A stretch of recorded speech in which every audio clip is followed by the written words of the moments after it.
Band Eleições está de volta hoje discutindo a reta final da campanha eleitoral. Dia 7 de outubro está chegando e você vai escolher o seu candidato a prefeito e a vereador. Recebendo hoje aqui nos nossos estúdios Marcos Marinho, que é professor e consultor de marketing político.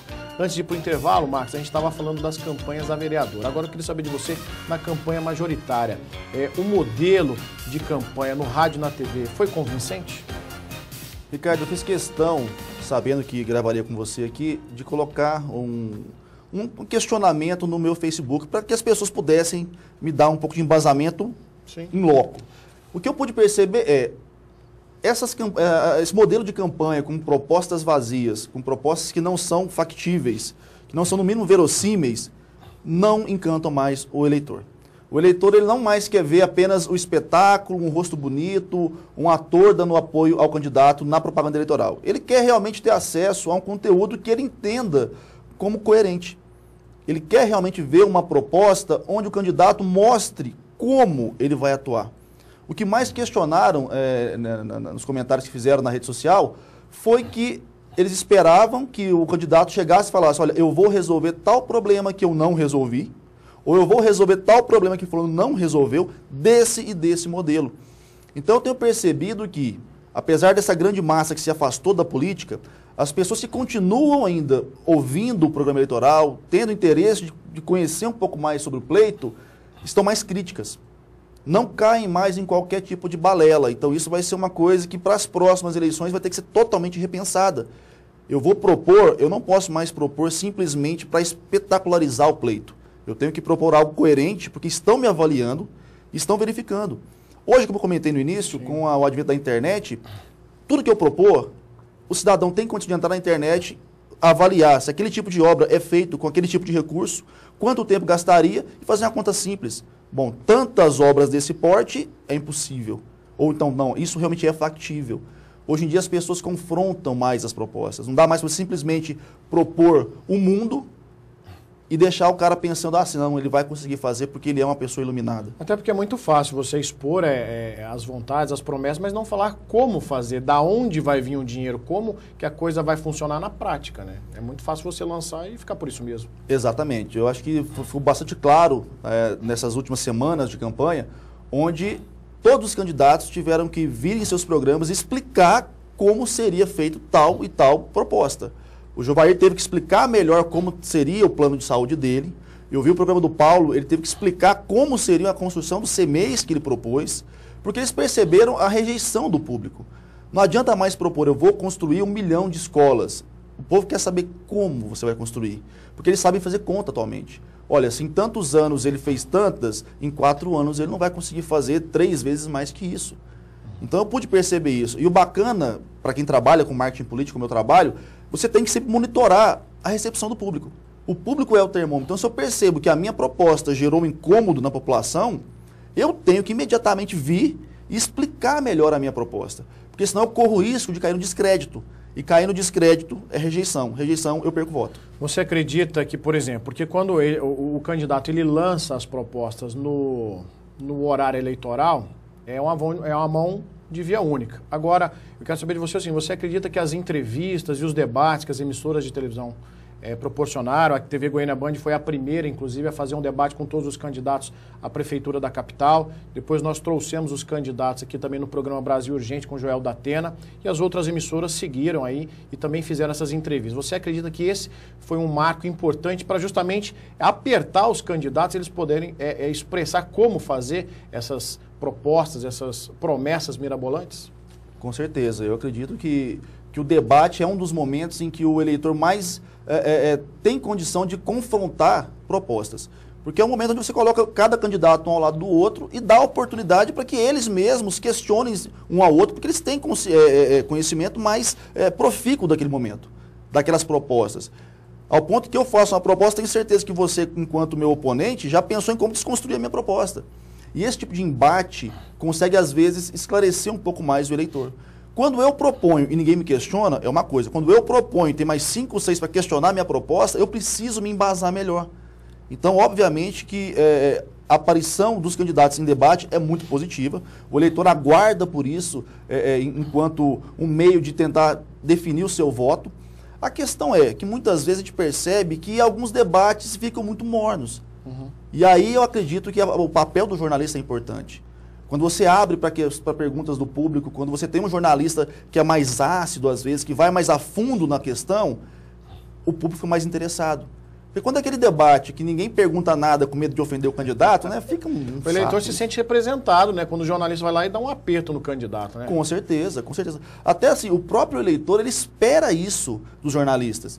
Ele espera, cara, eu queria fazer essa pergunta e o Ricardo foi e fez.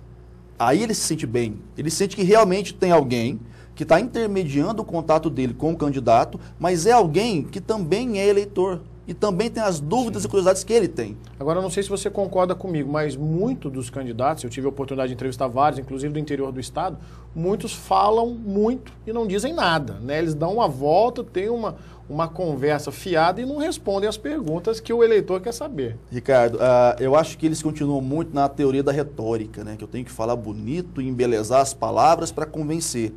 O eleitor não está mais nessa, gente. Eu até oriento muito os meus candidatos para falar o mais simples possível. O papel do consultor de marketing político é simplesmente equalizar a mensagem do candidato com a capacidade de interpretação do eleitor. Então não adianta nada o cara vir aqui florear, e o eleitor, que é quem ele tem que realmente acessar, não conseguir entender nada do que ele está falando. Se eu te peço uma resposta, eu estou aguardando essa resposta. E eu vou perceber se você me respondeu ao final ou se você simplesmente desviou o assunto. Hoje em dia não dá mais para fazer isso. Aí ele cai indiscreto. Agora você me falou agora há pouco que você fez uma pesquisa, uma consulta prévia no seu Facebook para a gente estar conversando aqui. Eu quero saber de você justamente isso. As pesquisas, né, que são contratadas normalmente pelos jornais impressos, tem validade? Até que ponto essa pesquisa é confiável e até que ponto ela pode representar aí uma formação de opinião? Ricardo, pesquisa é um campo bastante interessante em campanha. Eu tenho que entender o seguinte, gente, a pesquisa, para mim, profissional de marketing que coordena a campanha, ela tem que ser o mais exata possível, porque eu preciso de dados corretos para direcionar as ações. As pesquisas que são noticiadas nos jornais e na TV, elas trabalham diretamente na opinião pública. Então, eu tenho certeza de que elas vão estar impactando de uma forma ou de outra no contexto eleitoral, porque existe aquela coisa do voto útil, né? O cara quer saber quem vai ganhar para poder depositar o voto dele. Questiona-se muito alguns números que estão divulgados. Vários alunos meus da faculdade, eu tenho um trabalho tremendo para explicar a eles que existe sim os maus pesquisadores, existem os maus intencionados, mas a questão é, para mim, enquanto estrategista, eu tenho que ter o dado correto. Agora, para divulgar, eu não preciso manipular o dado. Eu posso simplesmente dar um enfoque diferenciado na notícia. Se eu tenho 3 candidatos, e o último cresce 10 pontos e continua em último, em vez de falar, olha, ele está em último, eu posso falar, ele foi o que mais cresceu nas campanhas. Depende do enfoque Depende que do você enfoque. vai dar, né? Então, assim, eu vou conseguir melhorar a imagem do meu candidato sem ter que manipular resultado. A manipulação de números, ela é terrível. Porque ela realmente é um engodo, ela engana a população, ela cria um falso conceito do pleito. Então, isso eu questiono muito. Tem institutos que fazem isso? Tem, pessoal, infelizmente tem. Tem candidatos que pagam por isso? Tem. E esses são os que não merecem os votos de vocês. Agora, bons institutos têm nome a zelar. Então, eu acredito sim que fazem um trabalho de esclarecer a população. O meu grande medo sempre é, eleitor, não se deixe levar apenas por número de pesquisa. Pesquisa é um diagnóstico, não um prognóstico. Se pesquisa falasse quem vai ganhar a eleição, não precisava de eleição. Se fazer a pesquisa, o cara mais falado seria eleito. E tem uma coisa que eu sempre questiono, gente, que intenção de voto não é voto.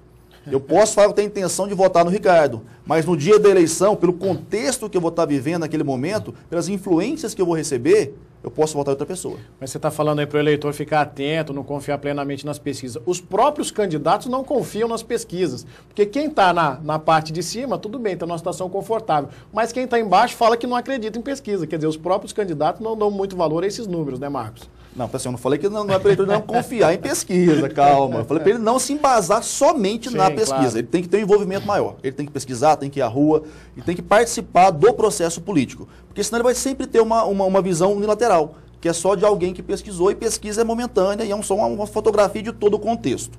Agora, Os candidatos discordarem, Ricardo, isso é óbvio, né? Se você lança uma pesquisa falando que você está à minha frente, eu vou questionar, vou concordar, não sou louco. E costumam bater na tecla que existem pesquisas internas do partido, onde Claro, ele se vê numa situação mais claro. confortável, né? Olha, eu preciso te contar uma coisa assim que acontece nos bastidores das campanhas. Existem várias pesquisas acontecendo ao mesmo tempo. Os investidores querem saber onde vão investir, quem vai ganhar. Então existem pesquisas internas e pesquisas que são divulgadas. Marcos, o nosso programa está acabando. Eu queria que você deixasse, então, aí esse alerta para o telespectador que vai às urnas no dia 7 de outubro. É não jogar o voto no lixo, né? Exatamente. Eu acredito que o único jeito, pessoal, de a gente conseguir mudar esse país é por dentro. É escolhendo quem nós vamos colocar ali dentro. Então, pensem bem, pesquisem, não vendam o seu voto. Quem vende o voto está vendendo a si mesmo e a própria família por 4 anos. Então, analisem o cenário, pesquisem a respeito do candidato e pensem com consciência. Não adianta jogar o voto no lixo, adianta escolher bem quem vai te representar e depois da eleição fiscalizar a pessoa também. Porque não é só votar e esquecer que existe política. Tá certo. Política é o tempo todo, não só na eleição. Marcos Marinho, professor universitário e consultor de marketing político, obrigado pela sua presença. Eu agradeço. Lembrando o telespectador da TV Goiânia Band que esta é a última edição do programa Band Eleições. Este ano a TV Bandeirantes antecipou a cobertura das eleições municipais em 6 meses. Desde o dia 23 de abril, semanalmente, nós trouxemos ao eleitor entrevistas com convidados e candidatos de todo o estado de Goiás, na certeza de colaborar na escolha democrática dos futuros governantes. A você o nosso muito obrigado e bom voto. A cobertura completa das eleições você acompanha aqui na TV Goiânia Band, dia 7 de outubro, com flashes ao vivo durante toda a programação. Uma boa noite para você.